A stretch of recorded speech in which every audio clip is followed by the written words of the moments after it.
Fala, gente, graça e paz a todos. Aqui o Pastor Eric, tudo bem com vocês? Então, pessoal, eu quero aproveitar a oportunidade de poder contar uma experiência que tive com um amigo meu que me fez a seguinte pergunta. Era uma dúvida dele. Ele fez assim: "Ô Eric, por que os cristãos evangélicos não cultuam outras pessoas, outros fiéis, homens e mulheres que viveram de forma piedosa ou mártires da fé? Por que vocês não prestam culto, não louvam a essas pessoas, não separam um dia para homenagear, enfim, fazer reverências?" Então aí eu me vi naquele momento numa responsabilidade de mostrar a esse nosso amigo que a razão para que nós cristãos evangélicos não cultuemos, não prestemos culto a outras pessoas, não é uma questão de intolerância religiosa, mas é uma questão de observação daquilo que o próprio Jesus fala. Eu poderia citar para ele, na ocasião, assim também como nesse vídeo, vários textos bíblicos e os seus contextos e vários relatos históricos da igreja primitiva também, mas eu não quero fazer nada disso, até para esse vídeo não ficar longo. Eu quero apenas usar uma passagem bíblica apenas, e exatamente algo que saiu da boca de Jesus, uma afirmação categórica, uma das afirmações mais estrondosas e poderosas que já saiu dos lábios de Jesus enquanto esteve aqui na terra. Essa afirmação está no Evangelho de Mateus, no capítulo 4. Com essa afirmação a gente compreende o porquê que nós não devemos prestar culto a nenhuma outra pessoa, por mais piedosa que tenha sido essas pessoas.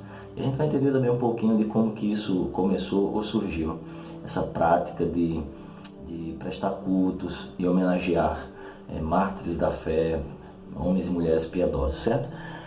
Mas então, pessoal, Mateus capítulo 4, no versículo 10, eu quero até mostrar para você que eu estou usando uma Bíblia pastoral, que é uma Bíblia católica, certo? É uma versão católica, é a editora Paulus aqui, tá ok? Essa Bíblia é uma Bíblia muito boa, porque ela traz os termos originais do grego sem distorcer o seu sentido, ela é bem fiel ao texto grego, certo? E justamente no versículo 10, capítulo 4 de Mateus, ele é o capítulo que vai falar sobre a tentação de Jesus. É o capítulo dedicado, vamos dizer assim, o seu início, a falar dessa experiência que Jesus teve no deserto com o próprio Satanás. Vocês devem ter lido, ou visto, ou ouvido que Jesus foi levado pelo Espírito Santo para o deserto para ser tentado por Satanás.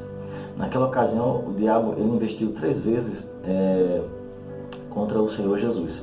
Na terceira vez, Jesus o repreende, porque o diabo ele exige que Jesus pudesse se prostrar a ele.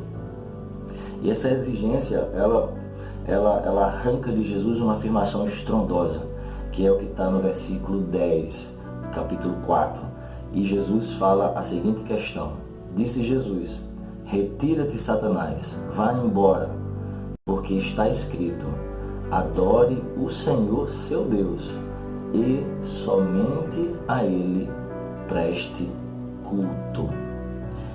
No final, algumas versões vai estar assim: "e somente a Ele servirás", ou em outras: "e somente a Ele darás culto." Essa versão pastoral ela vai dizer o seguinte: "somente ao Senhor teu Deus, somente a Ele preste culto."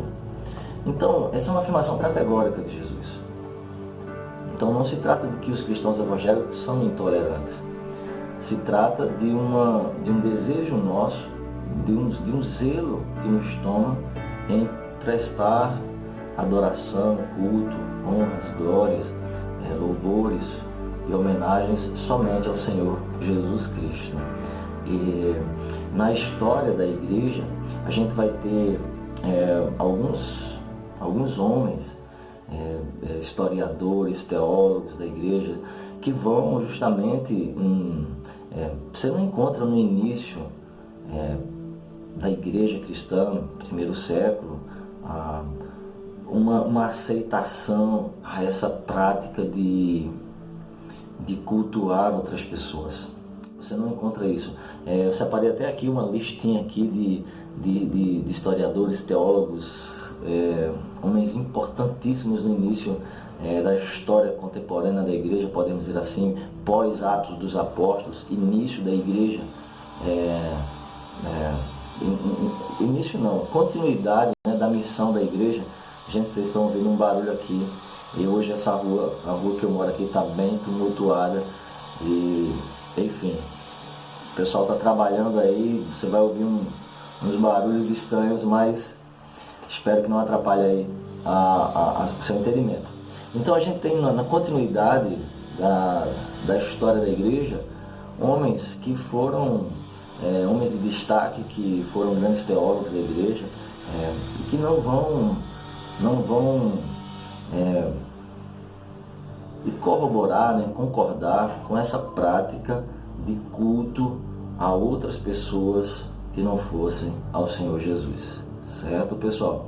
Então a gente tem aí pessoas como Tertuliano, Orígenes, Irineu de Lyon, Eusébio de Cesareia, Clemente de Alexandria, temos Epifânio e uma série de outros.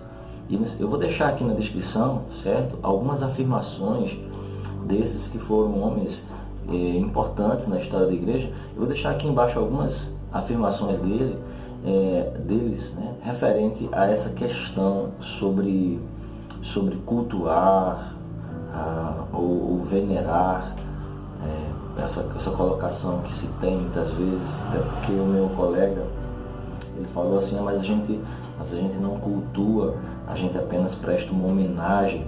Mas quando Jesus fala assim, somente a Ele preste culto, a gente tem que entender o sentido de culto.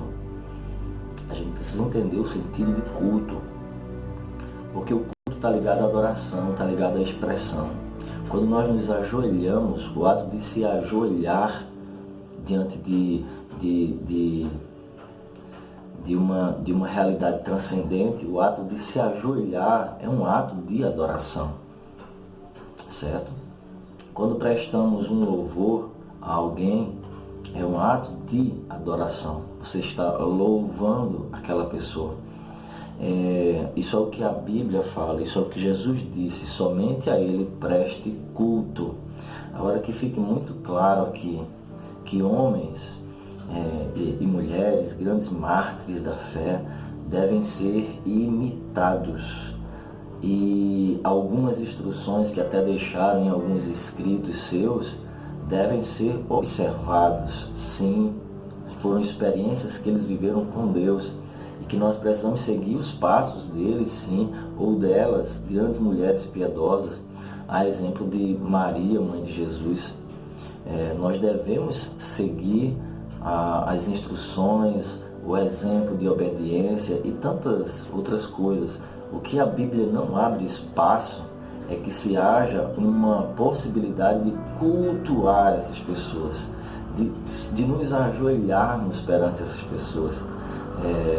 A exemplo de alguns que na Bíblia vieram se ajoelhar diante de Pedro, por exemplo, ele recusou.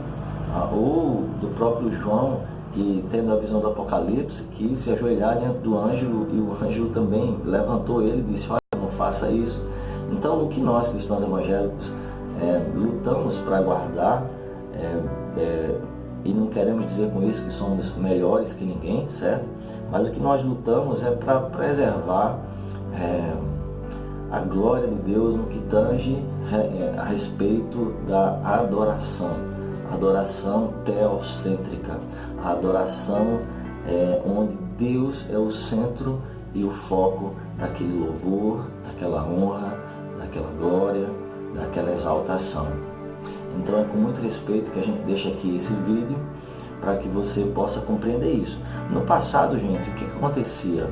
A gente pode dizer que essa prática de cultuar pessoas cristãs piedosas, ela aconteceu de duas maneiras. Assim a gente entende pela história, por aquilo que a gente já conhece, já estudamos, e que você pode também ver aí, apenas pesquisando também vai encontrar muita coisa relevante. Algumas pessoas que morreram pela fé, que não negavam a Cristo e morriam pela fé, elas se tornavam mártires da fé. E essas pessoas, elas chamavam para si sim uma atenção mesmo após a morte. Então, alguns ambientes onde essas pessoas frequentavam, as suas casas, suas roupas, alguma coisa que referenciasse essa pessoa, mesmo depois da morte, vamos dizer que alguns cristãos cuidavam dos túmulos, honravam assim o lugar onde eles estavam enterrados, às vezes se reuniam lá para fazerem seus momentos de oração, lembrando da memória deles. Então, começou mais ou menos por aí. Como que começou essa prática, então, dessa realidade? Uma outra realidade que ajudou a consolidar essa prática de cultos a pessoas que não são Jesus, Deus, né? Foi quando a religião cristã ela passou a ganhar uma notoriedade no Império, de maneira que o mundo pagão ele foi sendo cristianizado. Então você tem, por exemplo, no mundo romano, na época, os romanos tinham muitos deuses. Mitra, a exemplo, era um deus persa que era cultuado pelos romanos. E você tem lá tinha até uma expressão que os historiadores chamam que é o Panteão de Roma, que é justamente o quadro de todos os deuses cultuados pelos romanos na época. Para vocês terem ideia, várias cidades tinham o seu próprio guerreiro, o seu próprio deus que lutava por ela, enfim. O que é que vai acontecer?